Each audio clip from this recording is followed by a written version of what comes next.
clearly one of the main points of emphasis this year is holding. And not so much that we're looking for more holding calls, but we are looking for more consistent holding calls. So therefore, what we have tried to do is to clarify the rule and make a tape that can be used for teaching purposes for a number of groups. And that includes the officials, that includes the players, and that includes the coaches. So what we tried to do was really show examples of what is and what is not holding. And we tried, when we got into the area of what is holding, to put them into categories. And that's what this video is going to show, the various categories of what is and what is not holding. So if we go into the category first of what is holding, the first category is a grab and restrict. Now, grab and restrict can occur on a run or a pass, but what we're really talking here is about either grabbing a jersey, grabbing a shoulder, and restricting the defender's ability either to get to the runner or the quarterback, or altering his angle of pursuit. Now, keep in mind, you're going to hear some terms here throughout the course of this, and they are terms that are used in discussions about blocking, double team blocks, the rip technique, material restriction, because there has to be a material restriction in regards to holding. Feet getting beat, so you're talking about the position of the player that is doing the blocking. But the first area is grab and restrict. So when you take a look here, you can see the right guard in the situation. First thing that happens is he gets involved really in a double team block. All right, and here is the double team block. When you look at the center and the right guard, they end up in a double team block. But as they break, here comes the grab and restrict. Grabs the shoulder, he's inside the collar, restricts his path to getting to the quarterback. That's a grab and restrict and a foul. Now on a run, at the point of attack, you've got a player that starts in good position initially, but right at the point of attack, you can see he's got him underneath the pad, and as the defender tries to get away, he's restricted from getting to the runner. That's a grab and restrict, and is a foul. Some of them, are pretty easy, and this is when a offensive player is going to get beat. Now he's going to turn and grab and pull by the back of the jersey, and you can see in this play that there is a material restriction. You can read that it takes a step away from the defender who's pursuing the quarterback. That is a grab and restrict. In this particular case here, watch the right guard. In this case, you're going to get a rip, all right? And we are talking about grab and restrict. You're going to get a rip, but the rip occurs after the offensive player has gone to the outside. Therefore, it's still going to be a hold. And you can see that he started with the grab and restrict. The rip, even with the rip, it's still a hold. He's grabbed him underneath the shoulder pads there by the shoulder. Feet get beat, and he restricts his path to the quarterback. That's a grab and restrict. Second category is really a hook and restrict. So now we're not necessarily grabbing the jersey or grabbing the shoulder pad, but we're hooking around the chest area, or we're hooking around the waist, and we're either keeping a player from getting to the runner or the quarterback, or we're altering his angle of pursuit. So in the examples that we'll look at here, starts, hands go the outside, does a good job of now bringing them back inside. So everything is good at this point. We're bringing hands back to the inside, but there's the hook and restrict. So the hook around the chest as the feet get beat, spin him around, certainly takes away his path to the quarterback. Here you're going to see now a hook around the waist, which alters the angle of pursuit of the defender. So his feet get beat. Now he's got his arm hooked around the waist, certainly alters his path at getting to the runner. That is a hook and restrict. Another example coming up here, the player in front of we got number 78 here, who is the left tackle. There's the hook. Feet get beat. Hand goes across the chest. Arm goes across the chest. Feet get beat. That is offensive holding under the category of the hook and restrict.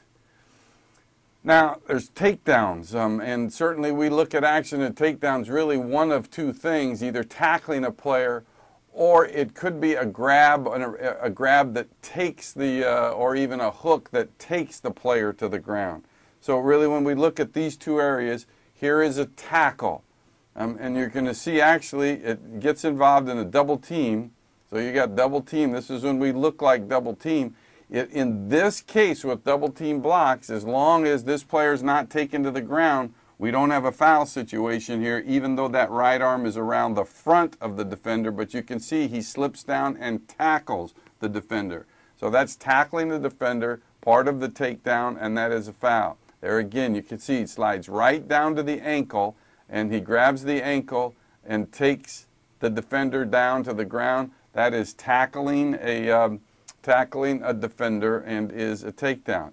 Now here you can go really feet beat, hook around the shoulder, grabs, and then pulls them all the way down to the ground. That's a takedown and is clearly a foul. Once again, you'll see feet get beat here, and he's going to grab him by the collar and he's going to pull him down to the ground. So what we do see here, we look at it, feet get beat, grab and restricts, takes him to the ground. So that is a takedown. And here is an example of what we call a reverse takedown, left tackle. Going to grab, pulls him right to the ground as he's being driven backwards. This is a reverse takedown and is a foul. So that's examples of what holding is. Now, it's also equally important to talk about what holding is not, and that is actually referred to the rule book, and it's in the rule book on page 78 in the rule book, talking about when holding is actually not a foul. So even though there is the act of holding, because of the circumstance, it is not a foul. So we're going to go through these. No material restriction.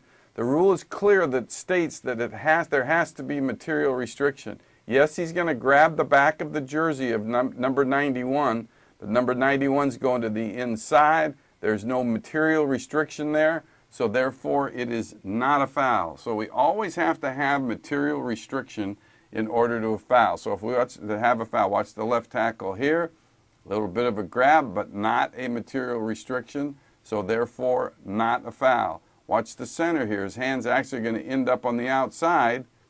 Going to end up grabbing here on the outside, but no material restriction, no foul. Key element of it. Hands inside here. Good overpower, no restriction block, clean block. Good clean block, no material restriction whatsoever.